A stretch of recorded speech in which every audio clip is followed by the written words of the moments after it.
노후 대비를 위해서 퇴직연금을 꾸준히 납입하고 계신 분들 많으실 겁니다. 국민연금 외에도 증권사, 은행, 보험사 등 업권별로 장단점도 많아서 선택의 폭도 넓은데요. 가입자가 늘고 있는 상황 속에서 정부가 퇴직연금 제도를 개선한다고 합니다.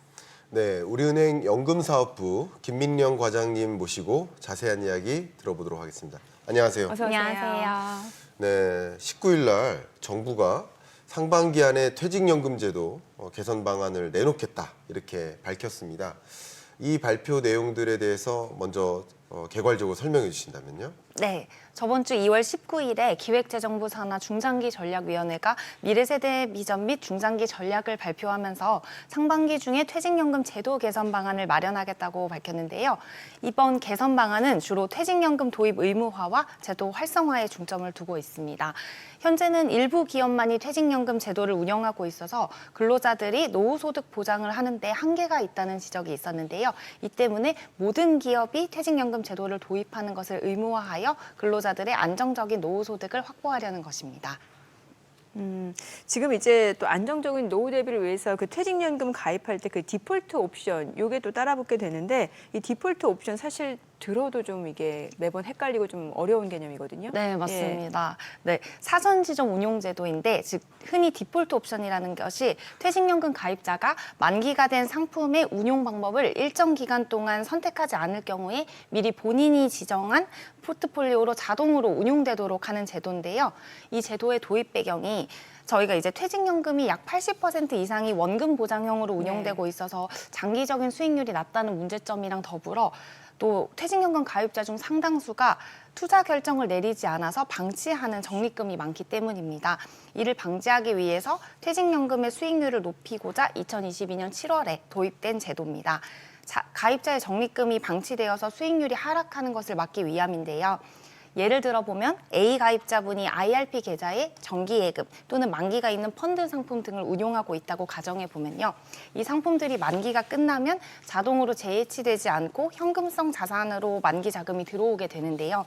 그 후 이 상품을 다른 상품으로 바꾸지 않고 6주가 흐른 경우에는 미리 지정해놓은 사전 지정 운용 제도인 땡땡땡 디폴트 옵션 포트폴리오로 자동으로 운용되게 되는 것입니다. 네, 그러니까 퇴직연금 디폴트 옵션 상품을 말씀 주셨는데 네. 기본적으로 말씀 주셨던 것처럼 위험도를 좀 떨어뜨려주는 제도다 이렇게 생각해 볼 수 있겠는데 상품을 보면 초저위험도 있고 또 위험도 있고 또 중위험도 있고 여러 가지 분류대로 우리가 살펴볼 필요가 있겠는데 그런 부분들 다양한 이런 상품에 대해서 설명해 주신다면요. 네, 이제 아무래도 퇴직연금 가입자마다 투자 성향이 다 다르기 때문에 이 점을 고려해서 디폴트 옵션 포트폴리오도 이를 만족할 수 있도록 초저위험, 저위험, 중위험, 고위험으로 포트폴리오의 위험도를 구분해서 선택지를 제공하고 있습니다.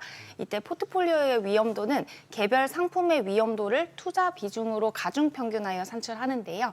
자세한 수치는 디폴트 옵션 상품 설명서에 이렇게 자세히 나와 있으니까 참조하시면 되고요.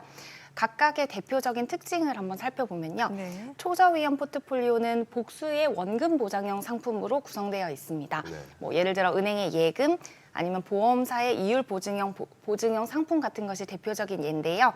수익률은 낮지만 아무래도 원금 보장이 무엇보다 중요하다고 생각하시는 가입자분들에게 적합하다는 특징을 가지고 있습니다. 다음으로 저위험 포트폴리오가 있는데요. 이 원금 보장형 상품과 실적 배당형 상품을 혼합해서 하는 형태가 많습니다. 그래서 실적 배당형 상품이 혼합되었기 때문에 아무래도 원금 손실 가능성은 생기는데요. 다만 이 원금 손실 가능성을 최소화하면서도 플러스 알파의 수익을 기대하는 가입자에게 적합합니다. 그다음에 이제 중위험 포트폴리오 역시 혼합 포트폴리오로 구성되는 경우가 많긴 한데요. 저위험 포트폴리오보다는 원금 보장형 비중을 낮추고 그리고 실적 배당형 상품의 비중을 높임으로써 조금 단기가 아닌 중장기적으로 자산을 불리는 데 초점을 맞춘 가입자들에게 적합하다고 할 수 있습니다. 그리고 마지막으로 고위험 상품의 경우에는 좀 내 노후 자산을 장기적으로 투자하면서 수익률을 극대화시키는 데 적합한 방법인데요. 아무래도 주식 비중이 높은 상품으로 구성된 포트폴리오이기 때문입니다. 그래서 실적 배당형 상품들로만 이루어지거나 아니면 단일 TDF 상품을 사용하는 경우 등이 있습니다. 이 포트폴리오들은 현재 금융사마다 초저위험은 한 종류, 그리고 저위험, 중위험, 고위험 포트폴리오는 최대 3종류까지 가입자들에게 제시가 가능한데요. 이 금융사들이 전략에 맞는 포트폴리오를 구성한 다음에 고용노동부의 승인을 받은 경우에만 사용이 가능합니다. 그리고 퇴직연금 제도 개선 방안 마련보다 지금 먼저 시행되는 게 이제 4월 달부터 모든 디폴트 옵션 상품 명칭이 바뀌게 된다라는 건데 이게 어떻게 변경이 되는 거고 또 왜 변경이 되어야만 하는지 그 이유도 좀 궁금하거든요. 네, 아무래도 올해 4월부터 예. 퇴직연금 사전지정 운용제도인 이 디폴트 옵션 상품의 명칭에서 예. 위험이라는 단어가 제외됩니다. 아. 네, 현재 디폴트 옵션 상품은 앞서 말씀드린 대로 초저위험, 저위험, 중위험, 고위험 등으로 분류되어 있는데 네. 여기 이 위험이라는 명칭이 너무 강조되어 있어서 가입자들의 합리적인 투자 결정을 저해할 위험이 있다고 하는 지적이 아, 있었거든요. 예. 예, 그래서 금융위원회는 투자 성향을 보다 명확하게 반영하는 방향으로 명칭을 반영하기로 결정을 했는데요. 위험 대신 투자라는 단어 중심으로 명칭을 변경함으로써 가입자 성향에 이제 적합한 디폴트 옵션 상품을 선택할 수 있도록 하겠다는 것입니다. 그래서 초저위험은 안정형, 그리고 저위험은 안정투자형, 중위험은 중립투자형, 고위험은 적극투자형으로 변경됩니다. 예를 들어 우리은행 디폴트 옵션 고위험 상품이라면 우리은행 디폴트 옵션 적극 투자형 상품 이렇게 변경이 되는 것인데요. 이러한 변경을 통해서 투자자들이 자기 투자 성향에 맞는 디폴트 옵션 상품을 보다 쉽게 선택할 수 있을 것으로 기대하고 있습니다. 네, 과장님 이렇게 퇴직연금 실물 이전 제도에 대해서 너무나 잘 설명해 주시니까 회사 내에서도 밖에서도 굉장히 바쁠 것 같습니다. 또 퇴직연금 상품에 대해서 관심이 워낙 뜨겁다 보니까. 근데 한 가지 궁금증은 은행도 그렇고요, 증권사, 뭐 보험사, 많은 금융사들이 이 퇴직연금 상품에 대해서 적극적으로 홍보하고 마케팅하고 있거든요. 네. 이 금융사의 업권별로 이 퇴직연금 상품에 대한 차이가 있다든가 뭐가 좀 더 유리하다든가 이런 부분 우리 시청자 여러분께 설명해 주시면 감사하겠습니다. 네, 아무래도 퇴직연금이 이제 가입하려는 금융업권에 따라서 상품 특성이 좀 다른데요. 먼저 은행업권 같은 경우에는 좀 원금 보장형 상품이 풍부하다는 데 있습니다. 단순히 예금 적금뿐만 아니라 뭐 이율 보증형 보험, 원금 보장형 ELB, DLB 같이 안정적이면서 상대적으로 고금리인 상품의 선택지가 많은데요. 특히 펀드나 ETF 상품과 섞어서 포트폴리오로 사용하기 좋을 것 같습니다. 또한 전국 각지에 지점망이 형성되어 있어서 접근성이 좋고 좀 퇴직연금 전담 직원을 통한 맞춤형 서비스나 전화 및 뱅킹 어플을 통한 비대면 상품 서비스가 상대적으로 발달해 있어서 금융 지식이 좀 부족하더라도 내가 원하는 상품을 전문적으로 쉽게 상담받을 수 있다는 장점이 있습니다. 다음으로 증권업권에서는 다양한 투자 상품을 가입할 수 있다는 특징이 있는데요. 아무래도 투자 상품의 종류와 라인업 수가 타기관 대비 많기 때문에 직접 투자형을 선호하시는 개인이 적극적으로 운용을 하실 수 있습니다. 마지막으로 보험업권은 연금화 상품이 발달해서 장기 상품과 연계를 할 수 있는 특징도 있고요. 일부는 단체 보험의 형태로 보장 혜택을 일회성으로 제공하기도 한다고 합니다. 그래서 따라서 안정적인 운용과 접근성을 중시하시는 분들이라면 은행을, 공격적인 직접 투자를 선호하시는 분은 증권사를, 그리고 장기적인 연금 수령을 원하시는 분들은 보험사가 유리할 수 있고요. 아무래도 특징을 좀 살펴보신 다음에 자신의 투자 성향이 어떤지, 그리고 퇴직 시점이 언제일지, 그리고 리스크를 얼마나 감내할 수 있을지를 보시고 업권을 선택하시는 게 중요할 것 같습니다. 네. 이 퇴직연금 실물 이전 제도에 대해서 다시 한번 좀 말씀을 주셨고 지금 보니까 18일 날 공시된 지금 디폴트 옵션 시행된 지 지금 이제 1년 정도 됐죠. 네, 그러니까 맞습니다. 실제로 보니까 뭐 가입자도 늘었고 적립금도 지금 늘어나고 있다고 하는데 오히려 수익률은 또 지나치게 낮은 경우도 있다면서 이건 왜 그런 거예요? 네, 아무래도 이제 의무 시행된 지 1년이 넘어감에 네. 따라서 가입자 수도 많이 늘고 적립금도 많이 는 게 사실인데요. 현재 41개 금융기관에서 315개의 상품이 정부 승인을 받았고요. 지난해 불안정한 금융시장 속에서도 안정적인 수익률을 보이고 있습니다. 네. 특히 뭐 중위험, 고위험 같은 경우에는 1년 수익률이 15%를 초과하는 상품도 있는데요. 다만 문제는 초저위험, 즉 원금 보장형 상품 쪽으로만 운용이 집중되고 있기 때문입니다. 2024년 말을 기준으로 초저위험 적립금은 전체 적립금 약 35조 중 약 88%인 40조 670억 원이라고 하는데요. 이것이 바로 가입자의 수익률이 지나치게 낮은 원인으로 꼽히고 있습니다. 그래서 디폴트 옵션 제도 도입의 취지가 수익률 제고에 있는 만큼 아무래도 정부는 원리금 보장 상품에 편중된 이 현상을 완화하기 위해 제도 개선을 지속적으로 추진하고 있는 것입니다. 그렇군요. 네. 그러면 제가 이 부분이 궁금해집니다. 정부가 이미 예고한 대로 상반기 내에 이 퇴직연금 디폴트 옵션 제도의 개선 방안을 내놓을 것인데 네. 그럼 정말 많은 고객분들 만나시잖아요. 그러면 이런 불만 사항들이 있을 겁니다. 또 이렇게 좀 해주세요. 여러 가지 좀 어려움이 있을 텐데 이 제도가 제대로 안착이 되려면 어떻게 개선될 필요가 있을지 그 의견도 좀 한번 말씀 부탁드리겠습니다. 네. 제 생각에는 먼저 디폴트 옵션이 시행된 지 1년이 지났는데도 불구하고 아직 이 제도에 대한 이해도가 부족한 것이 현실인데요. 아무래도 개념이 어렵긴 하잖아요. 네. 그래서 근본적인 디폴트 옵션의 취지가 무엇인지에 대한 인식을 심어주는 것도 중요할 것 같습니다. 아무래도 잘 모르면 먼저 선택하는 것이 원리금 보장 상품이다 보니까 네. 가입자들이 원리금 보장 상품 외에도 어떤 상품들이 좀 구성되어 있는지를 알게 해드리는 게 중요할 것 같고요. 또 디폴트 옵션 내 포트폴리오를 운용하다 보면 수익률이 안 좋은 상품이 생기기 마련인데 이때는 또 금융사들에서 이 상품을 변경하려면 디폴트 옵션 포트폴리오의 중대한 변경에 해당돼서 재반되는 절차가 좀 많거든요. 그래서 이러한 절차를 좀 간소화시키면 금융사가 포트폴리오의 수익률을 적극적으로 개선할 수 있도록 하는 방안이 될 수 있을 거라고 생각합니다. 네, 저희가 지금 퇴직연금 그 제도 개선과 관련해서도 좀 설명을 드리고 있는데 사실 퇴직연금 하면은 저희가 이 시간을 통해서 매번 좀 말씀을 드리긴 했는데 저도 아직까지 헷갈립니다. 그 네. 개인형 IRP가 있고 또 기업용 퇴직연금 DBDC 있잖아요. 요거의 뭔가 좀 특징과 이런 걸 좀 알기 쉽게 다시 한번 좀 정리를 해주시면 저희가 또 퇴직연금에 대한 이해가 좀 높아지지 않을까 싶거든요. 네. 아무래도 가입자분들께서 지금 고려하실 거 예. DB 같은 경우에는 이제 그 회사에서 운용하다 보니까 아무래도 DC나 IRP 제도를 조금 더 신경을 써주시면 좋을 것 같은데요. DC나 IRP. 네, 예. 회사에서 이제 퇴직연금 제도를 도입할 때 DB형 제도나 DC형 제도, 뭐 확정급여형, 확정기여형으로 그러니까요. 나누는 예. 네, 여기서 이제 좀 어려워지니까 그런 제도를 도입하게 되는데 이제 DC 가입자들 같은 경우에는 본인들이 회사에서 이제 적립금도 받지만 개인이 이제 세액공제를 위해서 또 납입을 하실 수가 있거든요.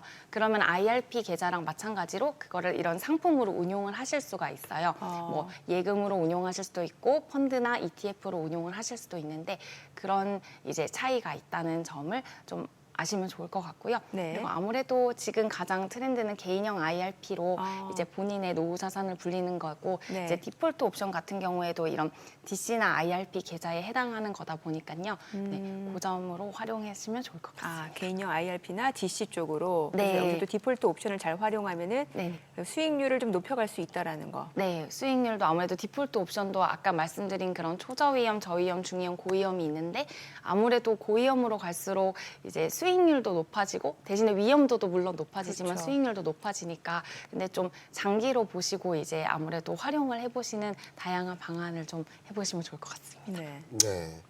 퇴직연금 가입자분들 또 가입을 고려하고 계신 분들 굉장히 많은 고민도 있을 겁니다. 또 어떻게 개선될 것인지 정부의 개선안 관심을 갖고 있을 것 같은데 어쨌든 이 퇴직연금 가입자분들도 운용을 잘만 하면 또 수익률도 높이고 성공적 투자도 분명히 가능할 텐데 그게 어렵지 않습니까? 그런 관점에서 뭐 이런 조언해 주시면 어떨까요? 퇴직연금 운용에 대한 꿀팁. 꿀팁. 예, 몇 가지 딱 이렇게 정리해 주시면 어떨까요? 네. 사실 퇴직연금 요즘에는 이제 많이 트렌드 있는 상품도 많이 나오고 해서 이제 다들 관심이 그래도 점점 높아지고 있는 걸로 알고 있는데요. 퇴직연금은 그래도 장기 투자 관점에서 좀 긴 호흡으로 접근을 하셨으면 좋겠습니다. 노후 자산 마련이 목적이니까 사실 잃지 않는 투자가 굉장히 중요한데요. 네, 단기 급등하는 게 많다 보니까 이 수익률에 좀 현혹되지 마시고 변동성이 낮은 상품으로 수익률을 차곡차곡 쌓아가시는 게 중요할 것 같은데요.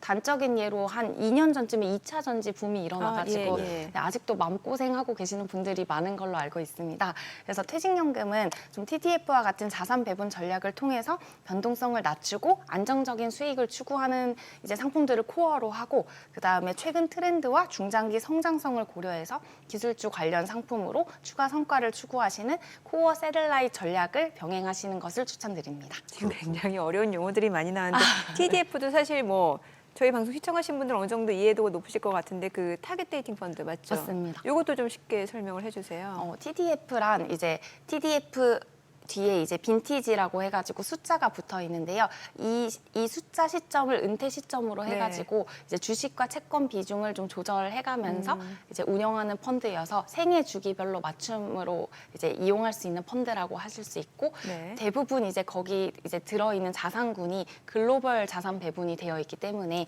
아무래도 조금 더 그 위험 등급은 높지만 그래도 변동성 낮게 운영하실 수 있는 펀드라고 생각합니다. 과장님께서 너무 잘 설명해 주셔서 네. 상품에 대한 이해는 좀 어느 정도 정립이 될 것 같은데 네. 또 중요한 것은 나를 아는 것이 중요한 거예요. 그렇죠. 내가 그러니까 공격적인지. 그죠. 공격적 투자자인지 네. 또 안정추구형인지가 궁금한데 앵커님은 어떠세요? 보통 안정추구형이세요? 공격적 투자자세요? 저 그때그때 달라요. 그때그때 다르죠. 그때그때 달리 제 심기 상태에 따라 달라요. 그렇군요. 네. 과장님은 어떠십니까? 저는 무조건 공격 투자형으로 공격. 나오긴 하는데 이제 네. 그건 약간 직업상 이제 공격 투자형 상품을 선택을 해야 이제 그 금융사에 있는 모든 상품을 볼 수가 있거든요. 그렇죠. 네. 이제 뭐 안정 투자형이면 채권형 상품밖에 리스트를 볼 수가 그렇겠네요. 없으니까 예. 전 좀 다양하게 보고 싶은 마음에 보통 공격 투자형으로 그렇군요. 선택하고 있습니다. 저는 안정투자형입니다.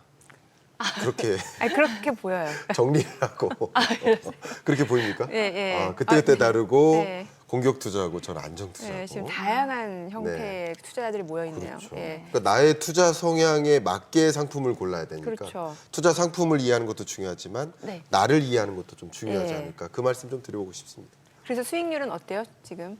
저는 그래도 다행히 수익률이 아까 제가 마지막에 설명드린 코어 세틀라인 전략을 네. 써서 그건 뭐예요? 그게 이제 중심에 그러니까 너무 많은 거를 사실 요즘 뭐 테크가 뜬다고 해서 다 테크를 담고 이제 채권을 조금 담고 이런 전략이 아니라 조금 변동성이 낮은 아까 말씀드린 TDF나 이런 상품을 좀 코어에 놓고 네. 그다음에 트렌드에 맞춰서 시황에 맞춰서 주변주를 좀 선택하는 거를 이제 코어 세틀라이트 전략이라고 하는데 약간 그런 걸 위주로 좀 저는 공격 투자형이지만 생각보다 안전하게 네, 운영을 하고 그럼 있습니다. 저 이 질문 드리고 싶어요. 뭐 어떤 질문? 분명히 고객분을 많이 만나시다 보면 내가 안정추구형인지 공격적 투자자인지 구분을 못 하겠어요. 그럼 구분을 하는데 도움을 드려야 될 거 아닙니까? 네, 맞습니다. 도움 드릴 수 있습니까? 네, 아무래도 투자자 성향 분석이라고 네. 처음에 이제 이 펀드나 이런 ETF 상품을 가입하려고 하면 무조건 투자자 성향 분석을 하셔야 되는데요. 네. 그걸 이제 같이 해드리면서 도움을 드립니다.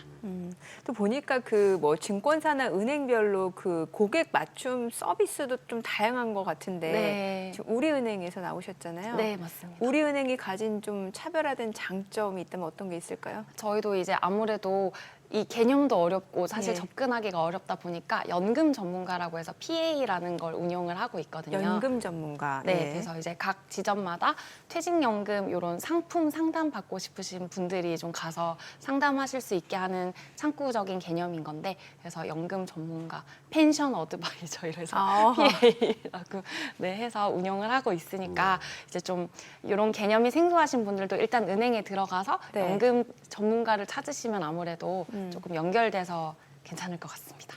근데 요즘 은행 오프라인 지점 많이 없어지는 추세잖아요. 네, 예. 맞아요. 이제 없어지고 대신에 거점 점포에 네네. 좀 이런 분들을 배치해가지고 하는 형식으로. 또 온라인으로 하게 되면 다 AI가 반응하고. 네, 맞아요. 예, 그래서 조금 나이가 있으신 분들은 되게 힘들어하세요. 이런 거 상담받는 것도.